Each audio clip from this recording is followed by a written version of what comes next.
Hi there, Mike Brady with Generosity Wealth Management, a comprehensive full-service financial services firm headquartered here in Boulder, Colorado. Although I am recording this from my place up in Wyoming. I spend the summer up in Wyoming, and it's just a wonderful place for me to do a lot of business thinking and strategy. What are my convictions? What's most important? Sometimes it's good to get out of the day-to-day. Although I have to say this summer, thanks to wonderful clients like you and my friends and my network, I've really met with a lot of people. I've had more meetings than normal this particular summer, but that's okay. There are worse things, that's for sure. And so I really enjoy getting staying business and busy. And I love my business. I like what I do. I never want to stop doing this. And hopefully you'll always be my client. So today I want to talk about taxes. There's a philosophy, tax minimization or wealth maximization. Tax minimization means that you do everything you can in order to get your taxes as low as possible. And you're just high-fiving each other when you've got your taxes down to zero. Well, I'm in the wealth maximization business. Okay. That means that we want to make an individual or a couple, a family as wealthy as possible. And sometimes that means paying more taxes. Okay. So what would you rather have? Would you rather have $10 million in income this year and pay 2 or 3 million in taxes? That's a lot of taxes. Or would you rather have $10,000 in income and pay a couple $1,000 in taxes? Okay. So let's keep the big, picture in mind. The prize is that you become wealthier. If you double your income, your taxes are probably going to double.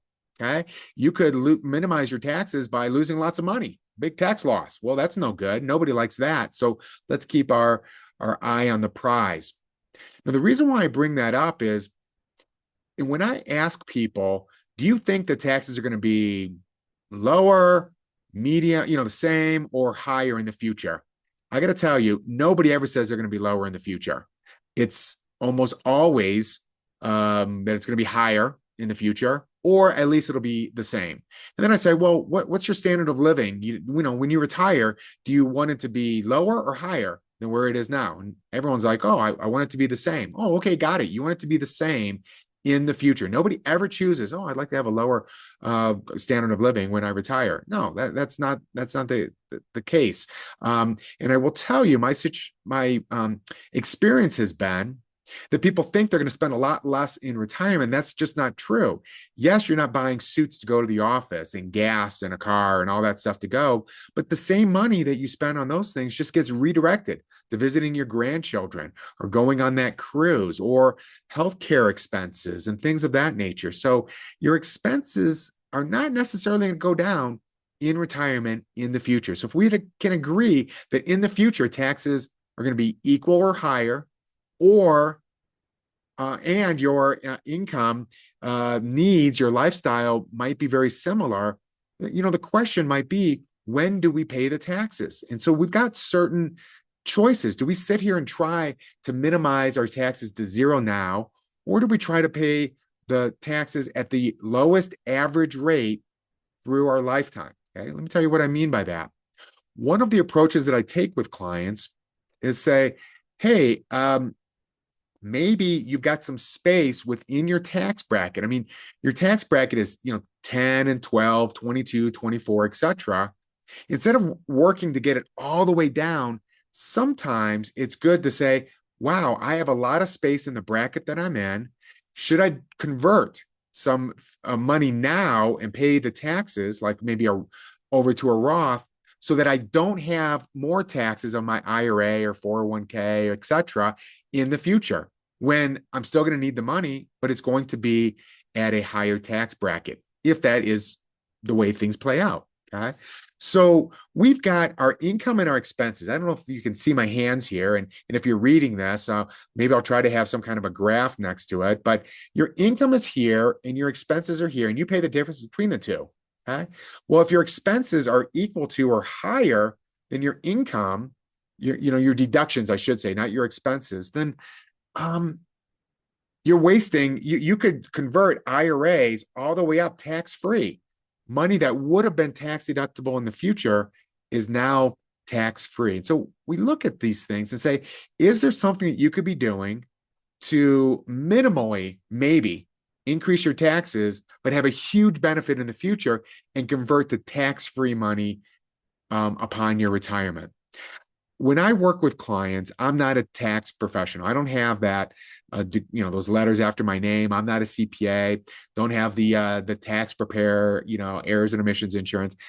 I want to brainstorm with you and work with your CPA to find out and maybe take an outsider's view to say, what can we do to minimize your taxes because it's your single biggest expense, but at the same time, how do we increase your wealth over your lifetime by maybe paying a little bit of taxes now for a huge benefit in the future? If that at least is the question that we want to ask so that we don't overlook that.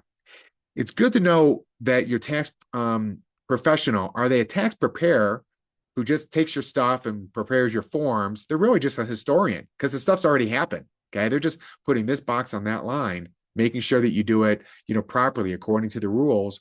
Or are they a tax planner who's giving you proactive advice saying, this is what you should consider doing? Or let's meet during the year, maybe in the spring and in the fall, to decide what can we do during the year to maximize the deductions for you. The more deductions you have in a year, they're good. I hope that you're not getting from me that I think that tax minimization is a bad thing. The question is, it shouldn't be the only thing, the only focus. We should try to minimize our taxes because, once again, it's the single biggest expense that people have.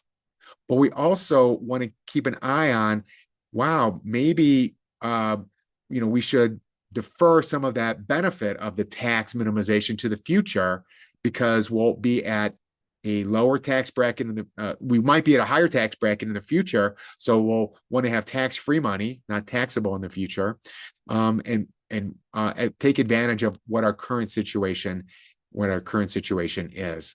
Tax planners are just worth their weight in gold, a good one, but you've got to know how to work with them. I like to be part of a team. And so if you've got a CPA that you think that I should talk with, or your CPA, please send them my way. I'd love to have that conversation. If you have not yet sent me your 2024 taxes, send it my way. I will look at it. I put it on the computer. I look at it through my AI software, and I give you some conversation pieces to discuss with your CPA, or, hey, Mike, let's get on a phone call or a Zoom with my CPA, and you can explain what it is that you might see. Tax preparers, especially around tax time, are so busy. I mean, they're just sitting here trying to do the best job that they can and as quickly as possible. And a lot of times that doesn't give them the opportunity to step back and say, what's the tax planning opportunity that is before me? That's where somebody like me comes in, because I'm an outsider looking at it. I might be able to take the time in order to give you suggestions, to talk with them, or to give them directly to your CPA. So I love talking taxes with people. I've been a financial advisor for 34 years. There are a few things I haven't seen before, and the best, the wealth maximization, the better job that I can do for you, the happier you are. I can help out more people because you're saying great things about me, which I would love for you to do. And there's more money left in your kitty that we can manage and that you can have, and it reduces your anxiety, which of course reduces my anxiety as well. So, Mike Brady, Generosity Wealth Management. I am part of the Generosity Group, which is Generosity Wealth Management, the wealth management part. Generosity Estate Planning, which is, of course, a full-service estate planning firm run by a licensed attorney. And Generosity Business Exit Planning, which is the business consulting, working with business owners who might want to transition or sell their business in the next 3 to 5 years. We help maximize the value of their business. We work and consult with them through my business partner, Betsy. And we also try to figure out, hey, if you're a business owner, what do you need this to sell for in order to support yourself and your lifestyle and what you want to do and your legacy in your retirement? So if you know somebody like that who has a business, or if you own a business, you've got to send them my way. I love those conversations. It's a passion. That is one of my niches, are business owners who are ready to transition or want to get their business transition ready so they get the maximum value for their legacy when they're ready on their time schedule. So Mike Brady, Generosity Wealth Management. Love to hear from you if there was any questions, any concerns. So have a great rest of the summer. Bye-bye now.